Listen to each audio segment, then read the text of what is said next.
Dr. Khan, can implants interfere with mammogram results? So if you look at the many patients who have implants, they have chosen not to go to get mammograms simply because they're already tender. They feel it might rupture.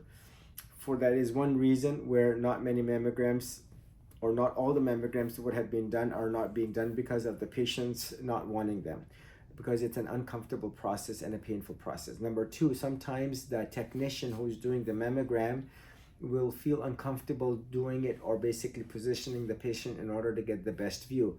Third, there are defined what they call Auckland views that will allow for those patients who have implants to get modified mammogram views so that they would be able to get a better image of the breast tissue.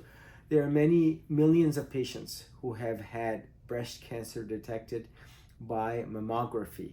They get a screening mammogram. If there's any questions, they can get an ultrasound and or a diagnostic mammogram and or a MRI, depending on what the breast center directs them. And so it is important to basically, number one, do a self-monthly breast exam and per recommendations and guidelines as instructed by your primary care physician or OBGYN, to get the mammograms starting age 40 or sooner depending on the history.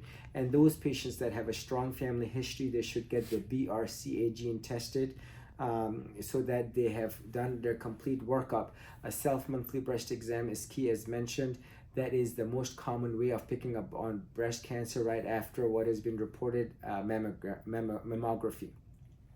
So there you have it. Breast cancer is the most common cancer in women. It's the most prevalent.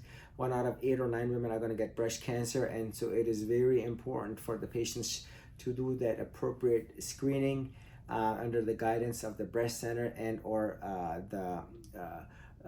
the primary care physician, so that you are on top of what is a very common cancer. This is Dr. Khan, Executive Plastic Surgery.